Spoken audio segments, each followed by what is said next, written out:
The purpose of this podcast is to educate and to inform. This is not a substitute for professional medical care and is not intended for use in the diagnosis or treatment of individual conditions. Guests on this podcast express their own opinions, experience, and conclusions. The mention of any product, service, organization, activity, or therapy should not be construed as an ASCO endorsement.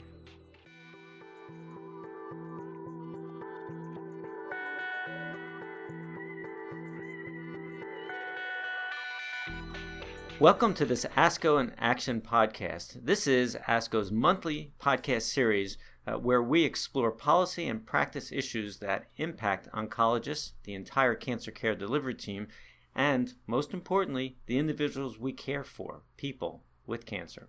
My name is Clifford Hudis, and I'm the CEO of ASCO. I serve as the host of this ASCO in Action podcast series. For today's podcast, I am really delighted to have as my guest ASCO's new president, Dr. Monica Bertagnolli. She is the chief of the Division of Surgical Oncology at the Dana-Farber Brigham and Women's Cancer Center. She is a professor of surgery at Harvard Medical School and an associate surgeon at Brigham and Women's Hospital and Dana-Farber Cancer Institute. In the past, she has served on the ASCO Board of Directors. She has served the Cancer Prevention Committee and was a member of the Strategic Planning Task Force, among many other volunteer roles. Dr. Bertagnolli officially became ASCO President on the Monday of our recent annual meeting in Chicago, and our conversation today is going to focus on her presidential theme and the goals she hopes to accomplish during this coming year. With that, Dr. Bertagnolli, welcome and thank you for joining me today. Thanks, Cliff. It's great to be here. So, let's start off on the broadest possible note. Why did you run for ASCO President? Well, there's a lot happening in oncology and a lot happening in our society, and these things affect all of our doctors and our patients. And if we're really going to have a transformative influence on changing things for the better, it's very clear that we need to work together as a very broad and inclusive team. And I can't think of a better way to bring together all the people who really care about patients with cancer than what we have with ASCO. So it is an amazing privilege, and I'm extremely excited to begin this year serving as president of this organization. So, Dr. Bertagnolli, you're the first ASCO president who's going to serve a 4-year term. Previously, our presidents have served 3-year terms. Can you tell us as listeners what this means both to you and to ASCO? Well, ASCO every year ASCO's larger. Every year the complexity of what the organization is dealing with increases. And I think the board of directors recognized that adding another person to the core leadership team would be very helpful in just managing the overall workload that ASCO is shouldering. I think it does a couple of things. First of all, it adds another member to the core team. Second of all, it adds another year of stable leadership, another year of corporate knowledge, so to speak, with what the leadership team is trying to achieve. And so a new president-elect coming in can bring their new ideas and then have a duration of time working with the board of directors and the staff at ASCO to see those initiatives through. I think one of the things that many people may not realize is that the board seats, the routine board seats, are 4-year terms. But until recently, the leadership team, consisting of the treasurer and the presidents, were 3-year terms. At least that was the historical standard. So there's a little disconnect there. How will the special track of the president, how will the 4 years actually be divided in this new system? So the first year, the president-elect year, is really crucial. That's the one I just finished. And it was so key for me to be able to learn from you as the CEO and the staff, but also from Bruce Johnson and Dan Hayes in their roles ahead of me in the presidency roles, about to get up to date on what the organization's doing, what the crucial issues are that we're tackling, and then finally to have time with the board to understand the strategic plans that the board is putting forward to guide the organization over the next few years. So the first year, for a new president coming in, you might have served on the board before, but to get up to date, to know what's going on, and to begin to formulate serious plans for how you can contribute for your next 3 years. Then the presidency year is the year to announce to the organization your themes, your goals, your overall plans, and to set things in motion to achieve some serious goals during that time. The next year, the outgoing president now becomes the chair of the board of directors. So it's nicely positioned to bring your themes now back to the board for action, and to have the support of the board for what you're trying to carry forward. And then finally, the past president's year is a very interesting time to become, the helper to the new incoming team, to complete some of the activities that you've started, but also to provide assistance and support to the new team coming forward. So it's a very full 4 years with defined transitions that allow you to really accomplish something instead of just, come in for a year and then be out again and less effective. I think many listeners may not realize the peak activity that our old 3-year system led to, where the first year was learning, as you described. The second year was full responsibility for all aspects of leadership. And then the third year was focused on public relations and the award process and a variety of other roles related to your acquired knowledge as president. In the new system, at least I think the way we envisioned this, and you'll be the test case, is that the first year is focused on the science and the meeting, the theme, and the outward efforts of ASCO. And that third year, as chairman of the board, is really governance, leadership of the board is what will be, I think, the focus there. And we'll see how this works out for you. So I think we're very fortunate, obviously, as an organization to have you as the inaugural for this new approach. Now, obviously, I was fortunate myself to serve as president now of about 4 years ago before I moved here full-time as CEO. And for me, in my career, it represented a major commitment of time and effort. You are busier and more productive than I ever was with both Alliance and your responsibilities back at in Boston at your home institution. And I'm just curious, given the breadth of efforts that you see at ASCO, how did you begin to prepare to both serve and succeed in this key leadership role?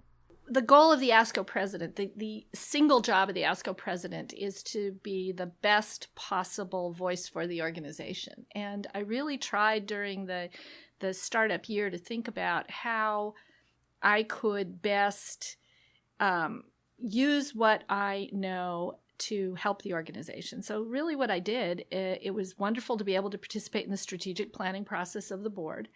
And then I looked at the vision of Dr. Johnson in his presidential theme, which was making precision medicine what it should be for all people with cancer. And I thought about how the organization could continue that theme, but then expand it even further.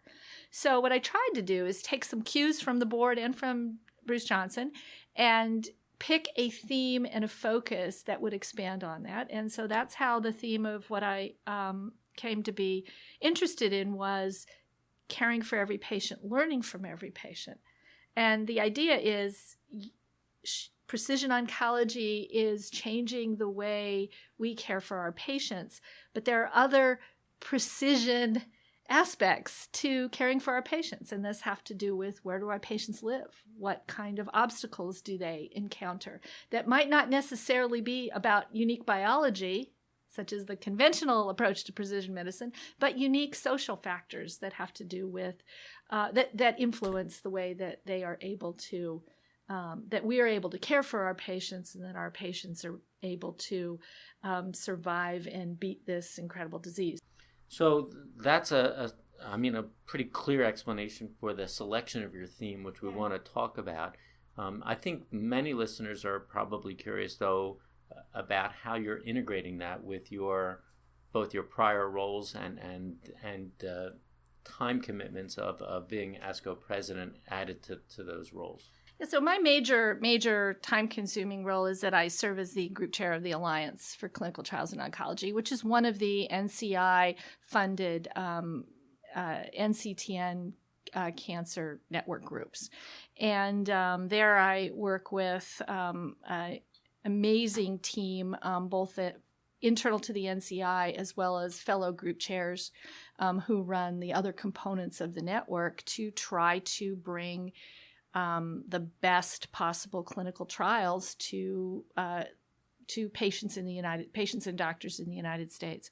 That is a natural complement to the role that ASCO plays in several aspects: research to improve clinical care, as well as education, because that's a key part of everything that we do, both in the NCTN as well as ASCO. Finally, clinical care. If you're doing cancer research and clinical research, you're also intricately involved in clinical care. So the three mission pillars of ASCO are represented in some of the work that's done with Alliance. That being said, I am very fortunate to have Alliance as a very strong organization with many leaders who are able to keep the mission of the organization going while I'm serving ASCO in a different role. So I have to say I'm very grateful to Suzanne George, the Vice Chair of Alliance, Jeannie Fleming, who's the head of the Protocol Office, Trini Ayazi, who's our CAO, who are all keeping the organization going while I'm busy with ASCO this year. So that raises what I think is an obvious opportunity. First of all, you bring, I think, from that role, extraordinary experience to the role of president of ASCO. How do you see the complementarity in the other direction? What is it that ASCO will enable you to get done that isn't yet possible in the other systems in which you participate? Oh, that's a great question. I think it's very clear to all of us that we cannot transform care, healthcare or oncology care, without more knowledge. We desperately need more knowledge. And there are many ways right now that we seek to gather knowledge that are challenging, cumbersome, and difficult. And I think nothing exemplifies that like the clinical trial system. It is a great time to rethink the clinical trial system, how we do that work to make it more effective, more less expensive, more able to reach patients at all levels of our society. And so I think, ASCO's scope and ability to think about every single patient, not just the unique lens of a clinical trial system, and to think about how that knowledge could extend to every single patient, will have, I believe, overall benefits to how we do the work of the NCTN. I think what it really boils down to is that there are so many different facets of the problem we're trying to tackle, and all of our organizations tend to be rather siloed. That's the one thing ASCO seeks to do, essentially, is to break down all those silos so that we can really innovate on all fronts. Yeah, I think that's great. I agree with you, and it certainly matches my vision for this, but it's nice to hear it perceived from another quarter. So I think this brings us back to your presidential theme, which is that, as I understand it, every patient deserves equal access to the highest quality care and the opportunity to participate in research. You alluded to that before, and it's an aspirational vision. Can you talk a little bit more about why you chose that as your theme? As I already mentioned, I think it's a natural extension of where we were over the past year with Dr. Johnson's great vision for precision oncology and bringing the very best exciting new advances in oncology to all of our patients. To expand that, to think about the fact that we live in a very, very diverse world. And what we really need to do is to make sure that we have tools in the hands of the physicians who are caring for cancer patients everywhere. Tools can be precision oncology, they can be a new targeted drug, but they can also mean access to basic care that not everyone has. Prevention care, the ability to come into, even to see an oncologist, or I'm a surgeon, an oncology surgeon, perhaps when a specialist is required. Our patients range from Sydney, Montana, to Boston, Massachusetts, to Sao Paulo, to Guangzhou, China. These are where cancer patients live. And I think ASCO needs to think about helping our physicians in these diverse locations find fit-for-purpose tools that will help them take care of their patients. And it's going to be a very different approach in Guangzhou, China, perhaps, than it is in Boston, Massachusetts, but that's part of what ASCO is here to do, to think about those patients in their unique environments with their unique needs and those doctors who are there to serve them. So it's a very, I understand it's a very big aspiration, but it's, casting a lens on the fact that the world is a very big and very diverse place. I hear that. Your experience in clinical research, again, as a leader of a cooperative group, I think gives you a specific insight, and your role as a surgeon is different from a more historically typical medical oncologist role.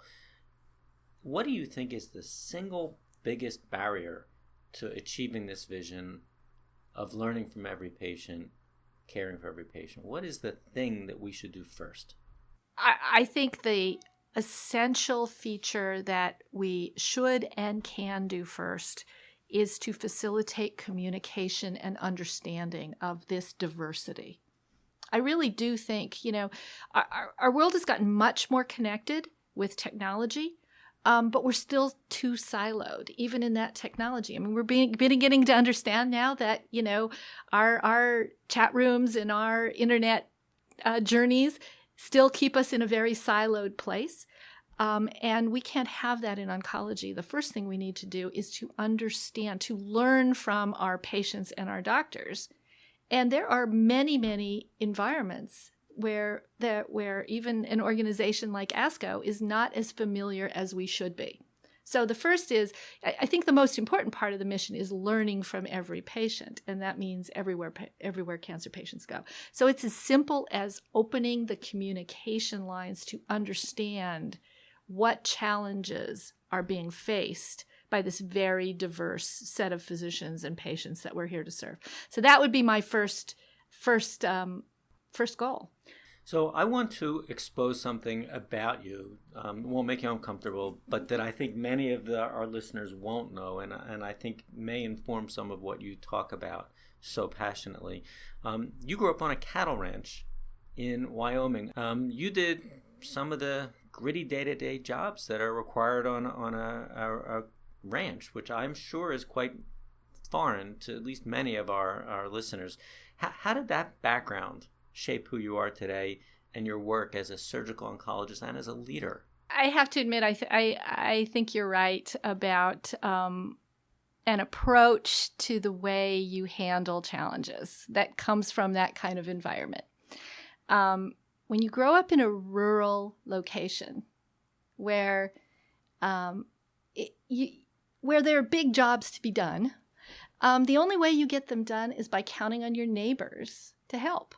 And I mean, the work of a cattle ranch is a lot of hard work during the year, but there are several times during the year where all the neighbors have to get together to do some big task. It's, the traditional frontier kind of barn raising type spirit, believe it or not, is still very much active in these rural places in the United States. So you understand, if you want to tackle something big, you've got to have neighbors and partners you can work with.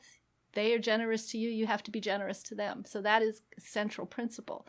The other one is no one's going to solve your problems for you. You have to figure out how to solve them for yourself. And I think both of those things were the lessons that I learned on a cattle ranch that have served me very, very well in working in the other places my career has taken me. Can the members of ASCO expect to see you in a cowboy hat at your presidential address? I'm not so sure I'm a cowboy hat, but I might be wearing my boots. There you go. So with that, Dr. Bertagnolli, I want to thank you again for joining me and all of our listeners today for this ASCO in Action podcast. Thank you. Thank you very much. I want to remind everybody that ASCO is committed every day to working towards a future where all patients have access to high-quality care. It's what we do. You can follow our efforts and more if you go to the ASCO in Action website, which is asco.org/ this is one word, ASCO Action. Until next time, I want to thank you for listening to this ASCO in Action podcast.